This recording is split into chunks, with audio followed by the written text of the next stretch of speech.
Hoje nós temos como alvo estudarmos o final do capítulo 6 e também a primeira parte do capítulo 7 da primeira carta de Paulo aos Coríntios.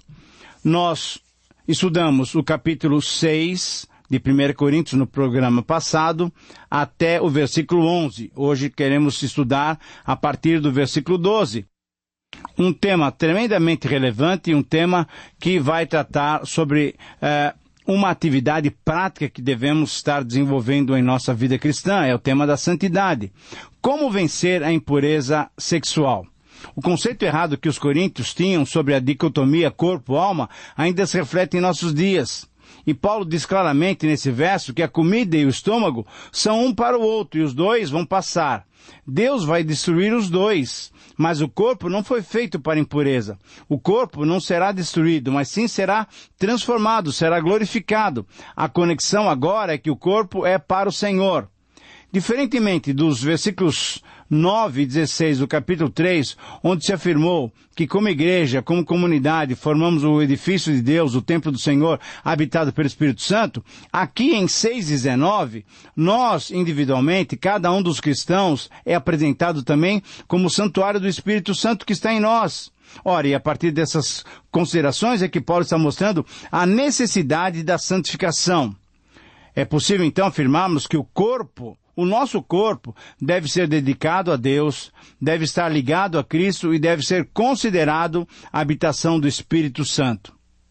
Paulo estava combatendo o falso conceito existente entre os gregos e especificamente em Corinto de que o corpo não era tão importante. Havia um conceito que dizia que por sermos livres, pelo cristão ser livre, podia fazer o que quisesse com seu corpo. Esse era o conceito do gnosticismo. O corpo era considerado o caixão da alma. Portanto, nada que eu fizesse com o corpo afetaria minha relação com Deus. Mas a afirmação cristã diz sim que nós somos livres, que todas as coisas são lícitas, mas diz também que nem todas as coisas convêm e que o verdadeiro cristão não deve se deixar dominar por nenhuma dessas paixões carnais. Podemos então expressar, em síntese, essa palavra desafiadora para nós, esse princípio, dizendo o seguinte: todos devemos saber que a espiritualidade cristã se concretiza no uso correto que fazemos do nosso corpo para a glória de Deus. Eu repito, essa é a afirmação, esse é o desafio, é a proposta do texto para nós. 6, 12 a 20. Todos nós devemos saber que a espiritualidade cristã se concretiza no uso correto que fazemos do nosso corpo para a glória de Deus. E nós vamos encontrar aqui 3 verdades relativas ao uso correto do nosso corpo. A primeira verdade refere-se ao entendimento do propósito divino para o nosso corpo. Conforme o versículo 20 nos diz, nós fomos comprados por alto preço. Portanto, conforme o versículo 19 também, nós não nos pertencemos mais. Nossos corpos são membros de Cristo. Nosso corpo é santuário do Espírito Santo. Portanto, não podemos usar indevidamente o que não nos pertence. Uma outra verdade refere-se à necessidade que temos de fugir da imoralidade sexual. A ordem não é para enfrentar, mas para fugir. Não deixando que nada possa nos dominar. Nem tudo o que é lícito convém. Nem tudo o que é lícito deve nos dominar. Portanto, temos 2 aspectos a considerar. Primeiro, fugir da impureza. Agora, o que é que provoca impureza na sua mente? Eu não sei. Eu vou sugerir algumas coisas. As revistas, os filmes, as piadas, as conversas em que se contam histórias imorais. Fugir para quê? Fugir para não sermos envolvidos nessa impureza, mas fugir para atividades santas. O que é que nos ajuda na santificação? Não sei, eu vou sugerir algumas ideias: os retiros, os acampamentos, a evangelização, a leitura da palavra de Deus, a oração, a comunhão com os cristãos, a leitura de livros bíblicos que nos mostram irmãos que têm tido experiências boas com Deus. Enfim, o que é que você pode colocar na sua mente que te leve à maior santidade? A terceira verdade refere-se ao entendimento correto do papel do nosso corpo. O nosso corpo, querido amigo, é santuário do Espírito Santo que habita em nós. O nosso corpo é de Deus, que nos tem dado o seu Espírito Santo. O nosso corpo não é nosso porque nós fomos comprados. O nosso corpo deve se tornar um motivo de dar glórias a Deus. Agora, eu quero dar duas ilustrações que podem nos esclarecer.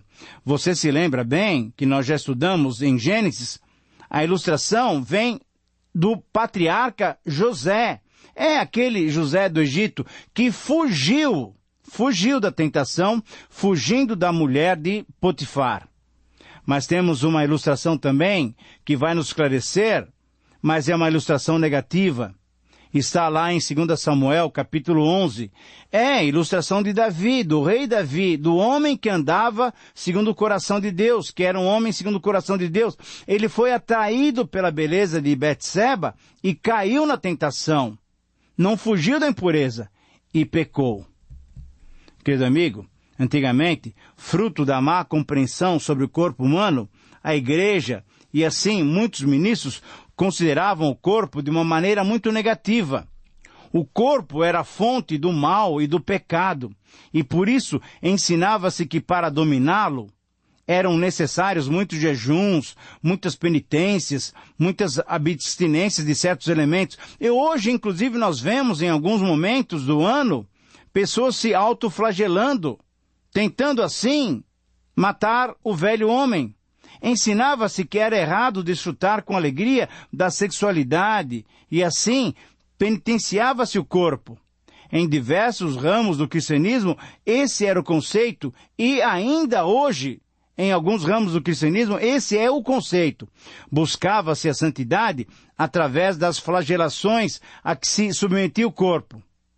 Por exemplo, a sexualidade era vista como um mal necessário. Ah, querido amigo, como os gnósticos, tínhamos duas vertentes. Ou se entregava-se completamente à libertinagem, pois nada do que acontece no corpo afeta o espírito, ou se entregava, então, ao asceticismo, isso é, a uma vida cheia de restrições, pois só abatendo o corpo evitaríamos os pecados. Essa era e ainda são concepções erradas sobre o corpo criado por Deus e tem provocado em muitas pessoas problemas neuróticos que não sabem resolver porque não sabem o que fazer com seu corpo.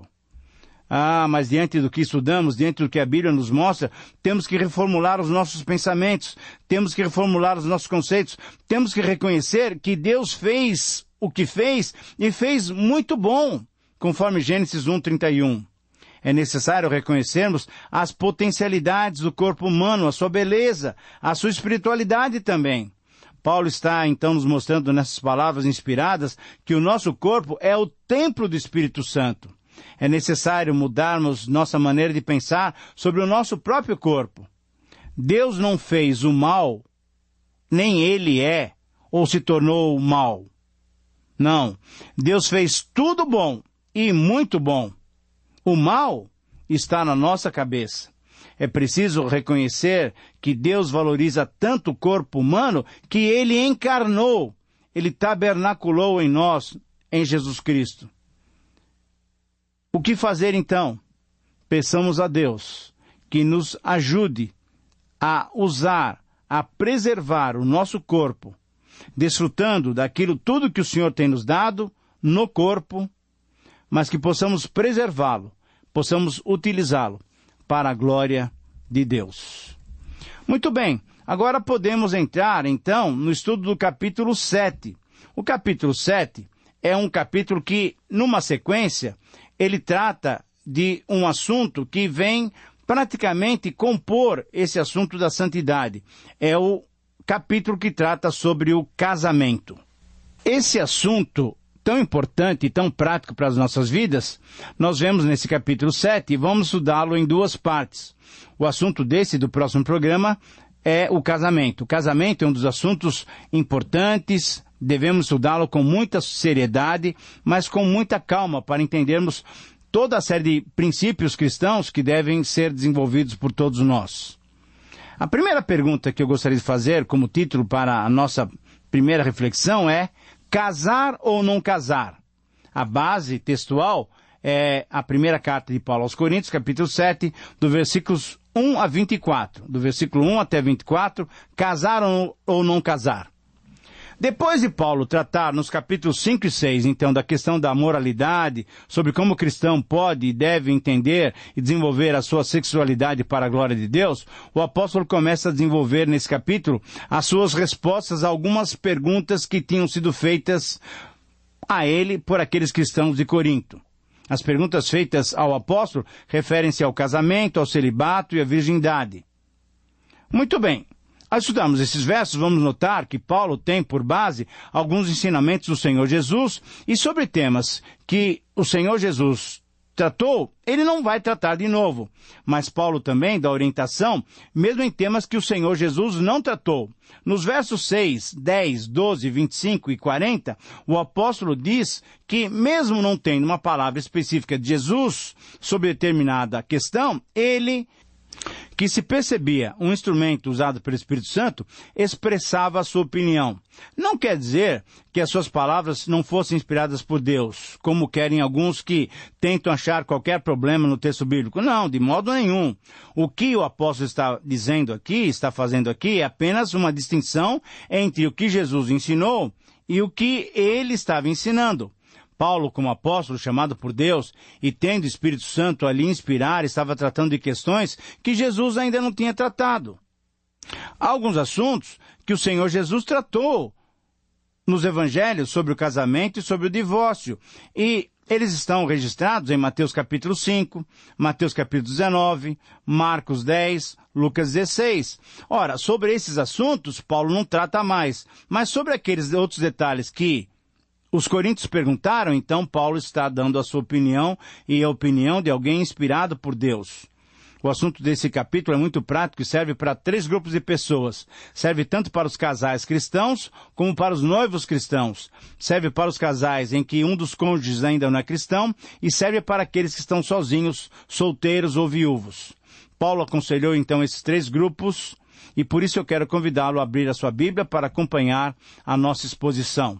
Como nós tínhamos observado anteriormente, a igreja de Corinto ainda estava influenciada pelo ambiente cultural, social e filosófico que reinava na cidade.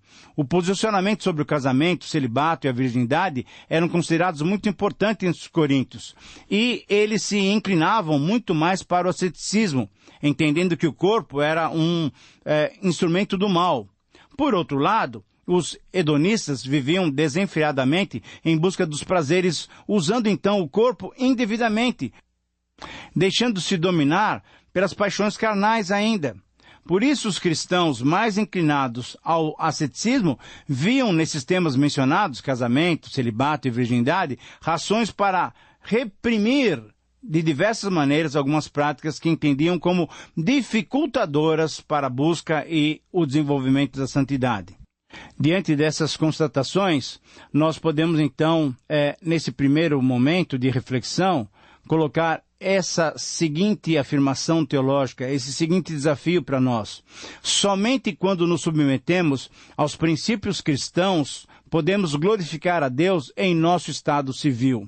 Eu repito, somente quando nos submetemos aos princípios cristãos, podemos glorificar a Deus em nosso estado civil. E nesses versos, então, capítulo 7, 1 até o versículo 24, nós vamos encontrar 3 considerações que devemos fazer sobre essa questão tão prática. A primeira consideração é reconhecermos que é bom não se casar. Paulo faz essa colocação através de 5 argumentos. Primeiro, ele diz o seguinte, que os homens não devem tocar em mulher. Versículo 1. Os solteiros e viúvos devem ficar sozinhos. Versículo 8. Se estás sozinho, não se case. Versículo 27. Se um pai apoiar a filha não se casar, está correto e é melhor. Versículo 38. E a mulher viúva, se ficar viúva, será feliz. Versículo 40. Agora, quais são as razões por que Paulo colocou esses argumentos, dizendo que é bom não se casar?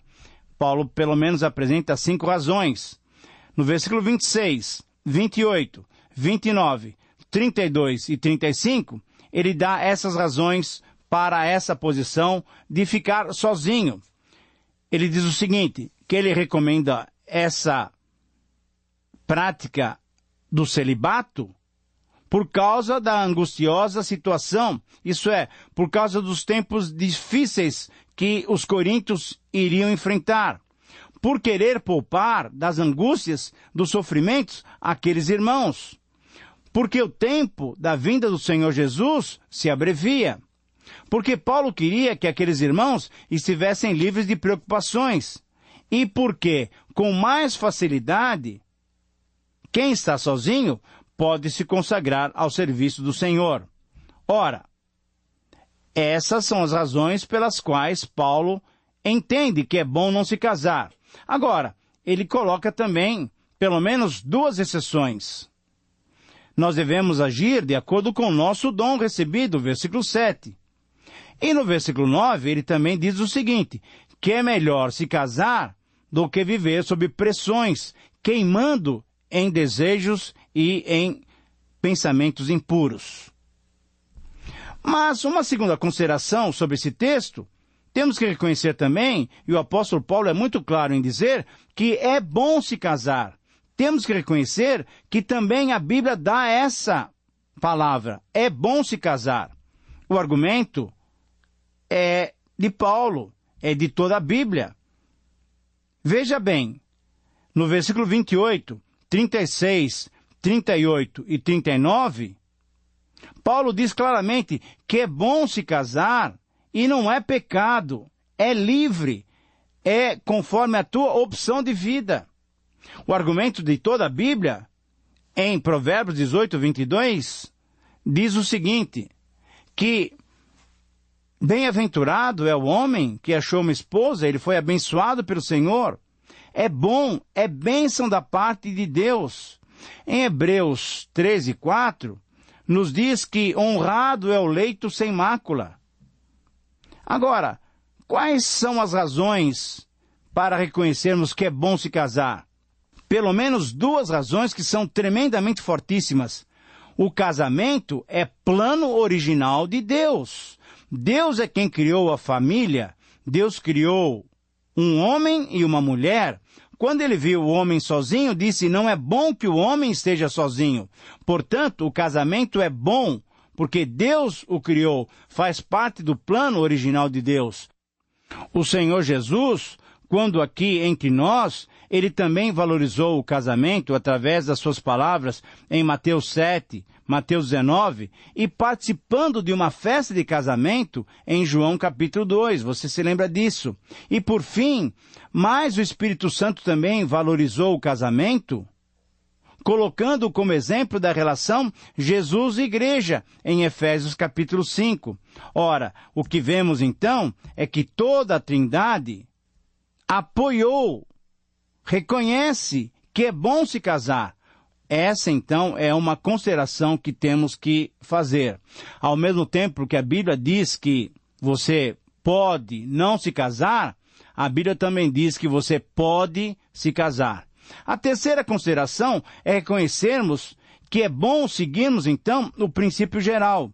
E o princípio geral, nós temos algumas colocações nos versículos 17, 20 e 24 e capítulo 7, versículo 23. Primeiro princípio, ande cada um conforme o Senhor lhe tem chamado. Cada um permaneça diante de Deus conforme foi chamado. Por preço fostes comprados. Não vos torneis escravos dos homens. Querido amigo, esse é o princípio geral. E tudo quanto fizerdes, casados ou não casados, seja em palavra, seja em ação, fazei-o em nome do Senhor Jesus, dando por ele graças a Deus Pai. Qual é o princípio? Casar ou não casar? É exclusiva opção sua, diante daquilo que Deus tem lhe dado como certeza para a sua própria vida. O que é mais importante é glorificar a Deus, qualquer que seja o seu estado civil. Muito bem, depois de verificarmos em termos gerais esses princípios sobre o casamento, é bom aproveitarmos o assunto e conversarmos um pouquinho mais nesse final de programa sobre esse mesmo tema. A pergunta que eu gostaria de fazer agora e que eu gostaria de responder, com base no capítulo 7 ainda, é separar ou não separar? O texto do Antigo Testamento, muito claro, em Malaquias 2,16, é: eu detesto o divórcio, diz o Senhor, Deus de Israel. Então, o casamento pode ser desfeito ou não? Essa é uma pergunta, e inclusive muito atual nos dias de hoje, se pergunta isso. Nos dias de hoje já vemos as igrejas admitindo isso. Havia em Corinto uma ideia errada de que para servir-se ao Senhor era necessária a separação. Havia em Corinto a ideia de que o casamento impossibilitava a santidade e a dedicação ao Senhor. Paulo, então, inspirado pelo Espírito Santo, esclareceu que o alvo de Deus para o casamento era muito claro. Em resumo, ele propõe esse princípio para todos nós. O compromisso do casamento é legítimo e todo cristão que o assume deve fazer tudo para preservá-lo. Essa é a afirmação teológica, esse é o princípio que deve reger a nossa vida em relação a essa questão. O compromisso do casamento é legítimo e todo cristão que o assume deve fazer tudo para preservá-lo. Nós temos então 3 orientações sobre a possibilidade de separar ou não separar. A primeira orientação é feita para os casais cristãos. A segunda orientação é feita para os casais que são mistos. E a terceira orientação é feita em geral para todos os casais. Nós vamos detalhar essas orientações no próximo programa. Por isso eu quero te convidar a participar, a nos encontrarmos no próximo programa, estudando ainda 1 Coríntios capítulo 7. Um grande abraço e que Deus o abençoe.